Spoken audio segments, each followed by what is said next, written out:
kita bacakan sebuah hadis Nabi Sallallahu Alaihi Wasallam yang diriwayatkan oleh Imam Al-Bukhari yang menunjukkan betapa pentingnya shahibul kurban itu untuk memakan bagian dari hewan kurbannya.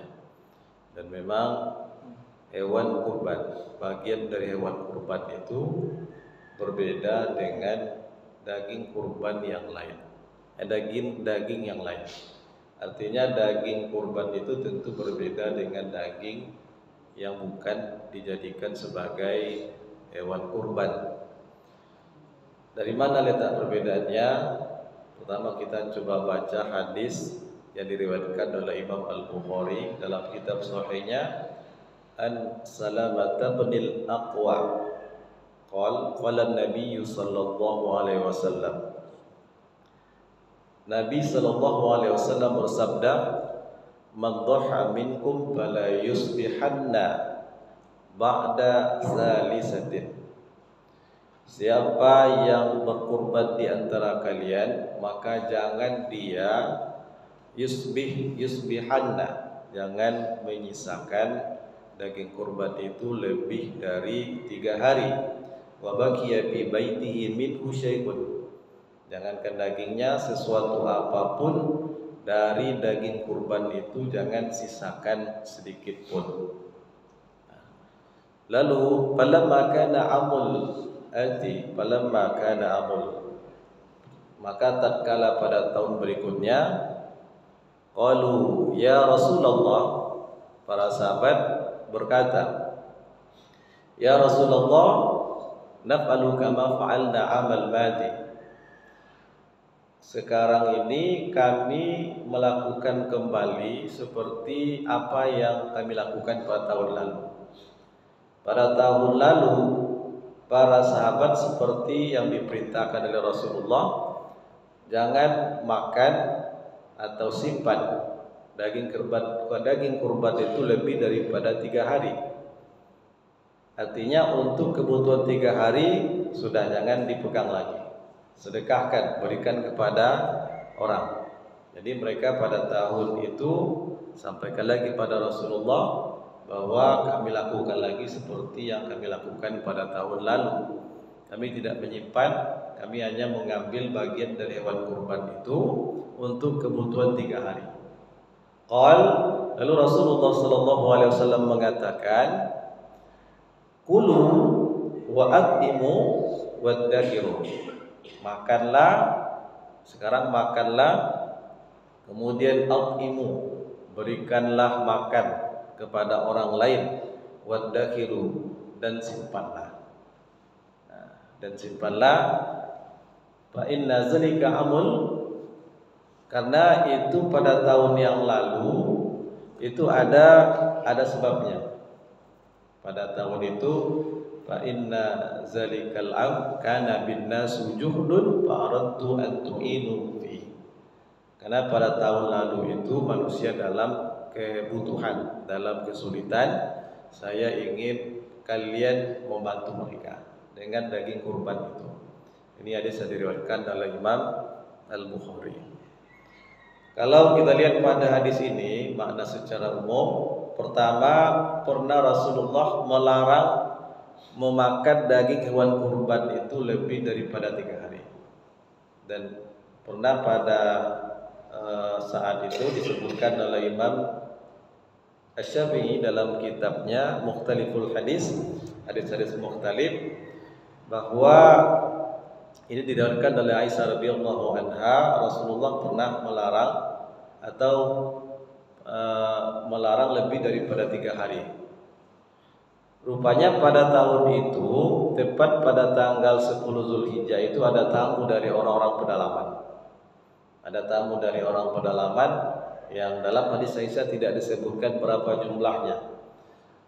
Oleh karena itu Rasulullah mengatakan seperti itu, jangan makan lebih daripada 3 hari.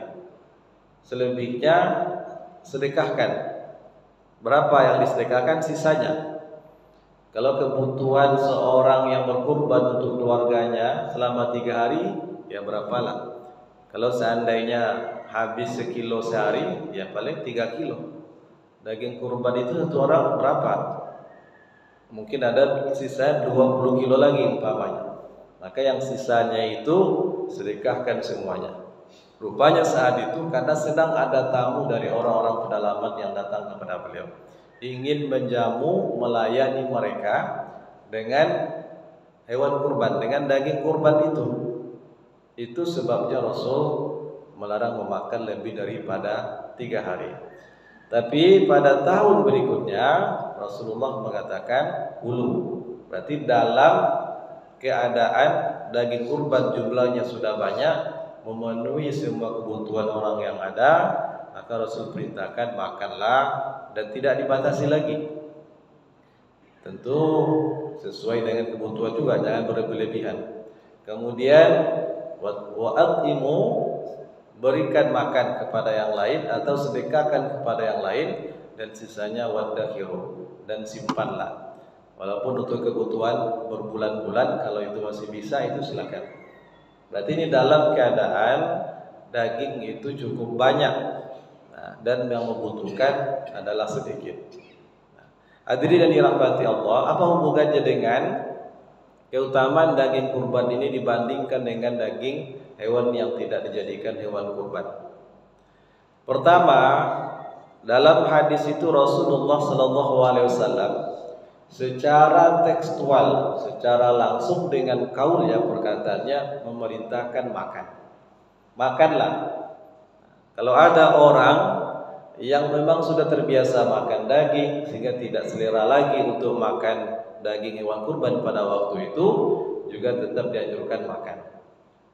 Ini sebagai melaksanakan satu sunnah Nabi. Makanlah, jangan merasa sudah terbiasa lalu tidak mau makan.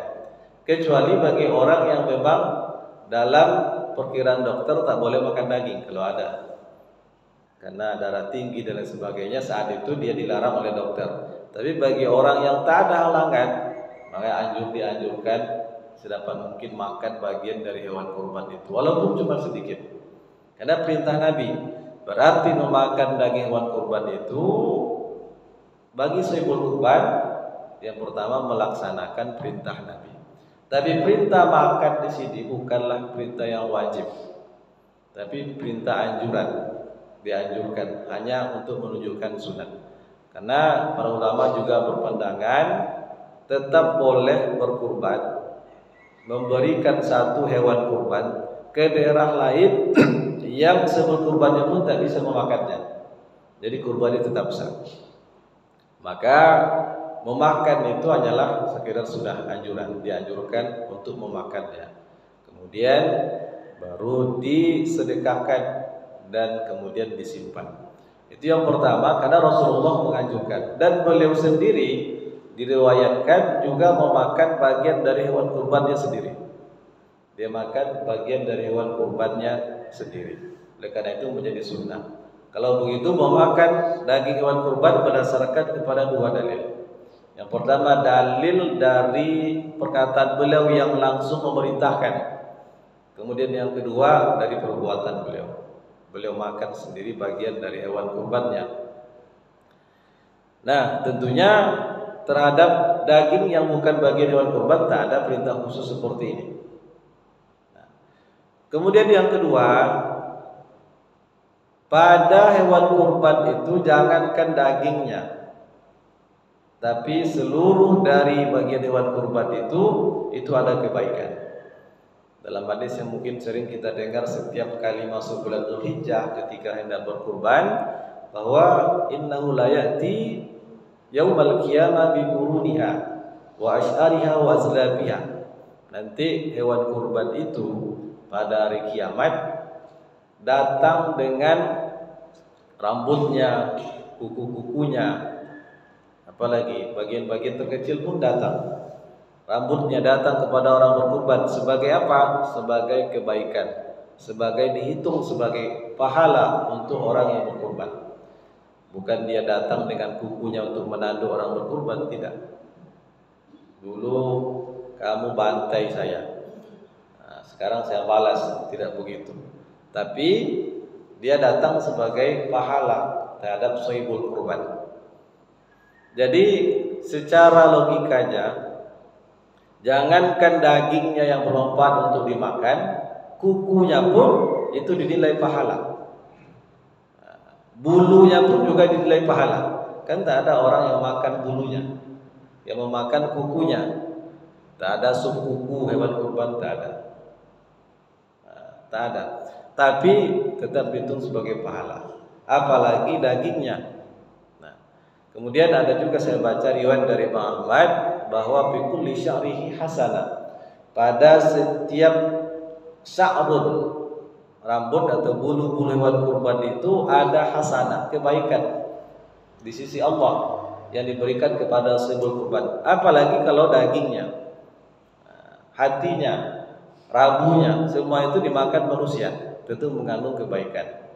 Nah, ini tidak disebutkan pada hewan yang bukan menjadi hewan kurban. Nah, kalau lagi ditinjau dari sisi kesehatannya, tentu banyak juga keutamaan dari hewan kurban ini. Di antaranya hewan kurban itu dianjurkan diberikan hewan yang paling baik, paling sehat. Kalau bisa juga makanan yang paling baik diberikan kepada hewan kurban itu oleh peternaknya, paling sehat, paling baik. Nah, ini berbeda dengan daging hewan kebanyakan, akan lebih mendatangkan kebaikan. Kemudian yang kedua dari sisi penyembelihannya. Nah, bisa jadi hewan lain itu penyembelihannya walaupun juga sudah sesuai dengan syarat sunnah, tapi mungkin tidak sehati-hati. Banyak orang menyaksikan. Nah, kemudian darah yang dikeluarkan saat penyembelihan itu betul-betul sempurna, sehingga semua bakteri-bakteri jahat itu keluar, dan itu sangat menyehatkan. Nah, jadi banyak sekali kelebihan keutamaan daripada memakan hewan kurban itu. Hadirin yang dirahmati Allah, bagaimanapun kurban itu sebagai salah satu ibadah, bahkan ibadah yang paling baik dilakukan pada hari nahar itu. Rasulullah SAW menyebutkan tak ada ibadah yang lebih baik yang dilakukan pada hari nahar itu. Apapun ibadahnya, pada hari itu ibadah yang paling baik. Yang ibadah utamanya adalah kurban. Lalu para sahabat mengatakan, apakah ibadah itu lebih baik daripada orang yang berjihad fisabilillah, mati syahid? Kata Nabi, ya, lebih baik ibadah itu. Kecuali satu saja, ada ibadah yang lebih mengungguli daripada ibadah kurban yang dilakukan pada hari nahar itu, yaitu rajulun kharaja binafsihi wa malihi. Seseorang yang keluar dari rumahnya pergi berjihad, membawa seluruh hartanya, jiwanya, lalu tidak lagi kembali semua itu. Artinya dia pergi berjihad pada hari nahar itu dengan seluruh hartanya, lalu dia mati syahid, hartanya pun habis. Kalau itu yang terjadi, memang lebih baik ibadah yang satu ini dibandingkan dengan ibadah kurban pada hari nahar. Tapi logikanya, kalau seandainya ada seseorang yang pergi jihad, hartanya tak dibawa, walaupun dia mati syahid, tentu lebih baik ibadah kurban pada hari nahar itu. Karena Nabi mensyaratkan duanya, dia mati syahid, seluruh hartanya habis, baru itu lebih baik daripada ibadah kurban. Jadi rugi sekali kalau ada orang yang diberikan kemampuan untuk berkurban pada hari itu, lalu dia tidak berkurban.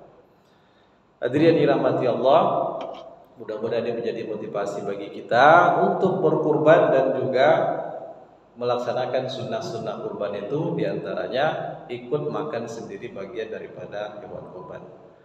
Mudah-mudahan bermanfaat. Nasruminallahi wa fathul qarib wa basyiril mu'minin. Wassalamualaikum warahmatullahi wabarakatuh.